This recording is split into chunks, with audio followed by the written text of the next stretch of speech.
Hindi bababa sa 12 ang nasawi sa pananalasa ng malakas na bagyo sa Russia, Ukraine at Moldova. Hinagupit ng snowstorm, hurricane at matinding pagbaha ang Black Sea region kung saan matatagpuan ang mga naturang bansa. Sa Russia, agad na ipinag-utos ni President Vladimir Putin na tulungan ang mga naapektuhang mamamayan. Agad ding nag-deploy ang pamahalaan ng response team sa mga apektadong lugar. 5 ang nasawi sa Central at Southern Ukraine at 3 sa kalapit na bansa na Moldova.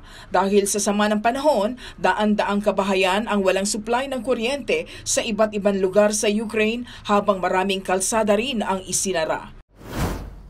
Nasa stable na lagay na si Pope Francis matapos sumailalim sa antibiotic therapy dahil sa lung inflammation o pamamaga ng baga. Katunayan, mainit pang tinanggap ng Santo Papa si Paraguay President Peña na bumisita sa Vatican. Ayon sa Vatican, lilimitahan muna ang mga aktibidad ng Santo Papa para hindi siya gaanong mapagod.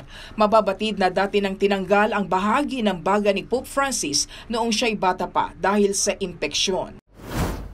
Samantala, ginulat naman ni Paris Hilton ang publiko nang i-anunsyo na may panibagong miyembro ang kanilang pamilya.